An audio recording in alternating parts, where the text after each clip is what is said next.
మోక్షప్రియ good evening అమ్మ. Okay దివ్య. అమ్మ ఏం చేస్తుంది? ఎవరో ఒక ఆవిడ ఉందందే, ఆమెకు పెద్దామె. పాపం పెద్ద ఆమెకి సేవలు చేయటం సరిపోతుందా ఆ, అమ్మకి? మొన్న ఒక రోజు చెప్పింది. నిన్నే అనుకుంటాను. నిన్న కాదు, మొన్న ఎప్పుడో. ఉమ్. 80 ఏళ్ళు ఆమె, 85 ఏళ్ళు ఆమె. Good Jihan.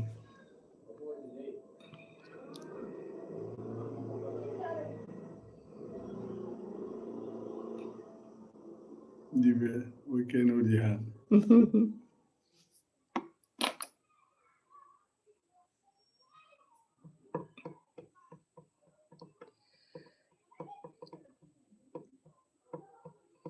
ఆ,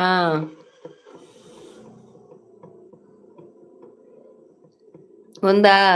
అదే పెద్ద ఆవిడ అంటగా, ఆమెకి కనుసొక్కులను తీయించుకొని పాపం అమ్మ ఎంత మరీ చేసింది అట్ట, ఎలా వదిలేసి వెళ్ళారు పాపం. పైకి వెళ్ళి డ్రాప్ చేయాలంటగా రోజు 7-8 సార్లు. వాళ్ళ అబ్బాయి వచ్చాయంట్లే మైసూర్ నుంచి. చాలా గ్రేటే ఈ టైంలో అమ్మ ఆమెకు అట్ట చేస్తుందంటే. మోక్షప్రియ ప్లీజ్ మా ఛానల్.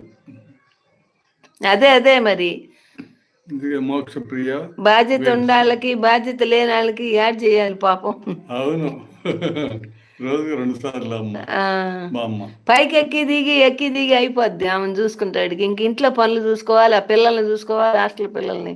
అవును మరి ఎందుకు వాళ్ళ ఏమయ్యారు? వాళ్ళ దగ్గర ఉండకూడదు ఆమె అంతే. పోనీ అమ్మ, రేపు మీకు మీ పిల్లలకి కలిసి వచ్చింది. ఏది కలిసి వచ్చేది? యాడ్ చేస్తుంది. మీ అమ్మ చేసిన సేవ మీకు మీ పిల్లలకి జీవితాల్లో కలిసి వచ్చిందిలే అమ్మ. అయ్యో లిఫ్ట్ ఉందంటలే, అది కొంతవరకు నయ్యం, లేకపోతే ఎక్కి దిగి అయిపోద్ది. అమ్మ చేసేది మీకు కలిసి. అయినా ఇప్పుడు మన ఇంట్లో బాధ్యతలు మనకి